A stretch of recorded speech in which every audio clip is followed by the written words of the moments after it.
Hello guys, and today I'm going to be doing some repotting, and the plant I'm going to be repotting today is the native bush mint. It is good for salads, good for if you have cold symptoms or anything. So like most of these bush tucker plants are native medicine, and it's a runner. As you can see, I have the roots here.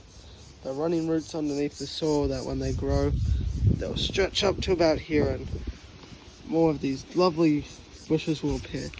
It's not as invasive as regular mint, so if you don't want anything to take over, just want a little bush in a pot, that's this kind of mint. It grows very well in a pot. So you can see, grows well in a pot. Herb only gets that high and that wide, so would be lovely in this pot. Hang over, bush up, whatever it has to do. This is its scientific name. Yeah, so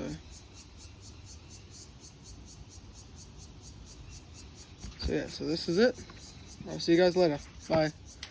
Another thing about native bush mint is, like many other mints, loves a good soaking. So after repotting it, give, like with every single plant that I've had, always water after repotting, or else it will not have a good success rate.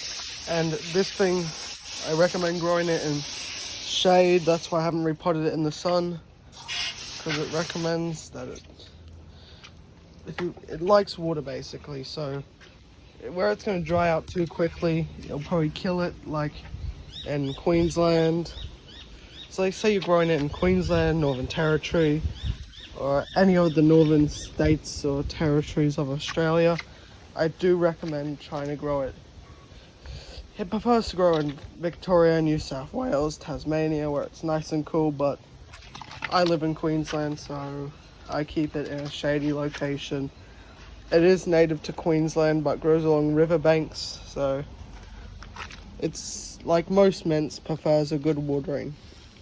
So I'll see you guys in the next video, when hopefully I'm repotting edible violet. That's all for now. Bye bye.